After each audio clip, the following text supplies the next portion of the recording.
So 6 months ago, I took a leap of faith and decided, you know what, I no longer want to be a social media manager. This is not serving me and I want to try something new.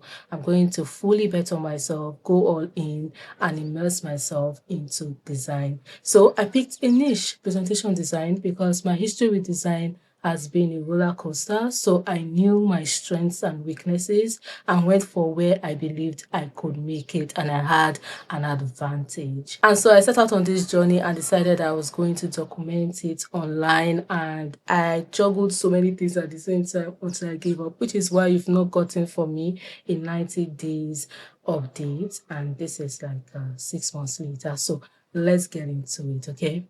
My first month started with me just putting out content on social media. I joined a 30 days content challenge because I didn't have full belief in myself when it came to the direction of content I should put out. And so I was trusting that this 30 days challenge would give me the right prompts that would help me to do better. But I realized quickly that no, this is not going to do it for me. So I started to tailor those prompts I was receiving to my journey and where it is I'm trying to go. However, eventually around the 20 something, I just let it go and fully trusted in myself and my content pillars that I have created, and brainstormed using ChatGPT and just what it is that I want and how it is I want to show up online. And April blessed me with a viral video, and that video brought me visibility on TikTok, and that has really helped. It catapulted me forward. I felt like I was being encouraged to keep on growing, and that video brought me my very first client on this part, and it was for a mood board design. And I learned so much from that experience. It was my first discovery call. I learned how to get in control because I definitely wasn't. I researched and researched, but there are just certain things that you just have to learn by practice and learn as you go. And the discovery course was just one of those things for me. I learned a lot from that. I learned about putting my contract together. It was just me and ChatGPT just doing our thing and just trying to figure things out. I also brought in some experience from the jobs that I have done in the past on how I wanted to navigate this time around. As April rounded up, I started applying for gigs on Upwork, just, trying to get my feet in there, trying to see, if it could work out. And by the grace of God, by the first week of May, I think May 5th or so, I got my first Upwork gig. It was for a fast turnaround project on Google Slides. I was so nervous. I doubted myself, but I put my all into it. I knew that I wasn't so good at Google Slides, but because I have always been a multi-potentialite, I've always switched from one thing to another, tried my hands on different things. I wasn't entirely new to Google Slides. I know how to find my way around it. I knew how to figure it out. And so I was quick with all that. If I needed a tutorial, I'll just watch and got the job done in the 12-hour timeline I was given. And that was how I made my first $25, which was amazing. May gave me 5 gigs, which is really my best month on Upwork yet, to be honest. And it was amazing. I hit my $100 milestone, and that's like my first $100 I've ever made in my life. So it was a big moment for me. I posted about it, I shared about it on LinkedIn, I shared about it on TikTok, and kept it moving. June came and I had a lot of expectations from June. However, it was a slow month. I was wondering, oh my God, what is going on? However, I think I ended it about 2 gigs, and one of it was from a returning client from me, which just boosted my confidence. You know what? I'm doing something here. And with every client I worked with, my self-doubt reduced. My worry about whether I'm getting the brief right, whether the clients will like the output I was giving, it reduced. So because of the self-doubt that I experienced, I developed a feedback loop, which is just me basically sending in my designs after the first draft. And it ended up being a blessing in disguise because now I can say I carry my clients along the journey of the design to make sure I'm on track, they like what I'm doing, and I can satisfy what it is that they need. And so it's been that way. I feel like low-key, my experience with Upwork just went from this down.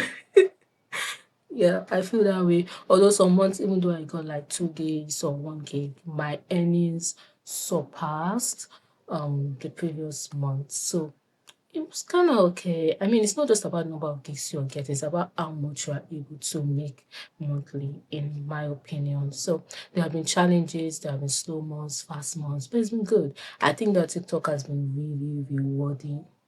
I don't think I can say that TikTok has been really rewarding because when I put on my content, it gets traction, it gets visibility, and it really encourages me to keep going. Instagram has been so damn slow, and so has LinkedIn, but I'm just in it.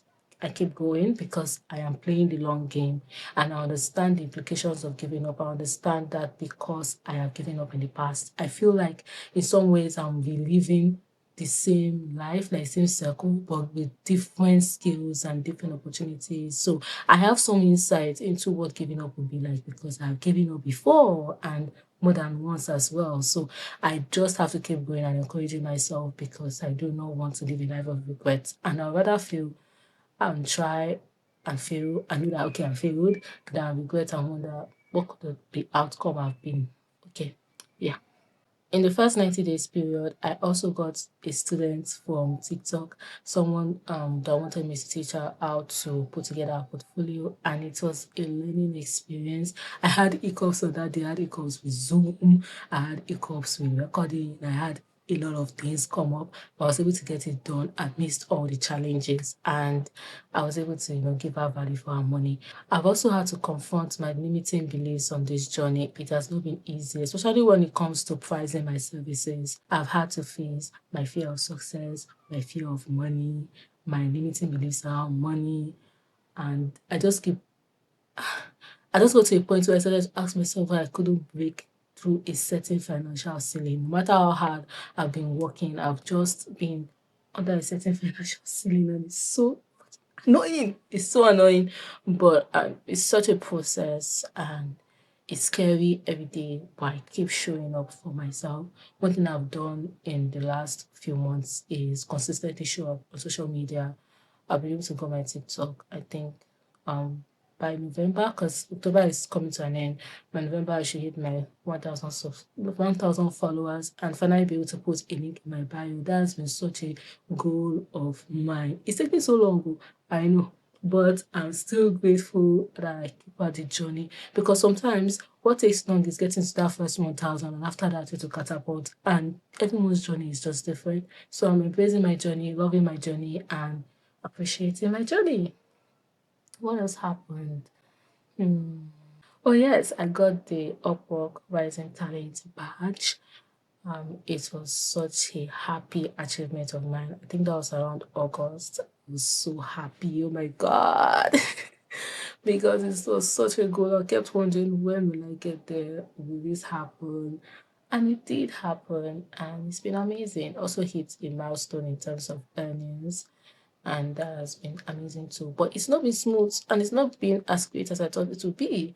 Every day I keep refining my process, I keep reviewing my process, I keep changing the services that I am offering. But I've been quite stable for a couple of months now, and now I'm going into the next level. And the next level is not relying on Upwork. The next level is taking charge and starting client acquisition yourself. So that is like cold emailing and all of those things. And it's been so nerve wracking. But you have to do it because if you don't do it, you can be stuck and being at the mercy of Upwork. And you know that you pay to apply for gigs there because it doesn't seem that way. But if you think about it, your buying connects to apply for gigs. So you're paying to apply and they will still take from the money that you get. You get it? Yeah. So sometimes you have to just think bigger. It's scary, but it's necessary. And I think that's one of the things that freelancing or even owning a business will do for you. It will push you out of your comfort zone. It will teach you things about yourself. It will make you confront the person you are and certain parts of yourself or the whole soul has brought you to where you are needs to die for you to move forward to where it is you're trying to go. And it's a painful experience. And it's so slow because I keep like falling back and I keep fighting. So there's like this resistance and fight between who I'm trying to become and who I was, should I say? So I'm kind of like in the middle, I'm just like in the middle, kind of floating. I feel like there's certain things that I may be forgetting to mention because this wasn't even a scripted video. But I just want to say that, this is the update. I'm still very much on the journey. I hope to look back a year from now.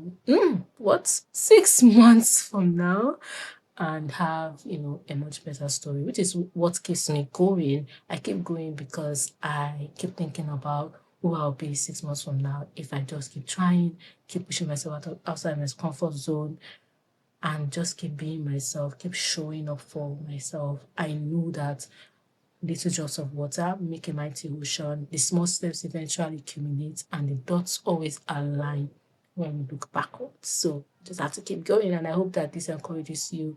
If you're on a similar journey, you're on a pathless path, you don't really have a blueprint. I would say I don't have a blueprint, I do, but there's this fear of asking for help and worry about how I'm approaching people and if I'm approaching them correctly and if I am communicating the right way. So there's just so many things that has to do with me and my personality and my lack of skill or fear and limiting beliefs that is holding me back from actually asking for help. But if you're on that pathless path or on a journey that is about self-discovery or leveling up, it gets lonely. It's just you that understands where you're trying to go and what you're trying to build. And sometimes you have to keep what you're doing to yourself because of different energies and not attract evil eye or, just to be able to keep your head down and focused. I want to encourage you to know that you're not alone. People have done it before you, and some people are doing it alongside you. You just may not know them. Keep believing and keep thinking about who the person that you want to become, your future self, and how much you thank you for the work that you're putting in currently and for not giving up. So continue to believe yourself. Think back at your why if it gets really hard. You could try reaching out to people. I think LinkedIn is a fantastic place to build community. I hear people say different things about LinkedIn, like, oh my God, people just go there to look about their wins, people just go there and it's just ChatGPT. And while that may be true, there are real communities, there are people that show real things, and there are people that are open to helping you. It's just about how you approach them and going through the right steps. And so, yeah, I think that's all I have to say before I keep rambling on. Thank you so much for watching. And yeah, I hope to see you soon because really YouTube is something that I love. I've loved YouTube for a while and I've tried at it. I've gone back and forth, but doesn't I haven't really been consistent because there are many things I'm juggling right now and I need to put my energy somewhere, or at least most of my energy somewhere, so that I can actually see some growth and some improvements. But I hope to be back soon and to be consistent. But that's in the future. Fingers crossed. And yeah, I'll see you soon. Bye.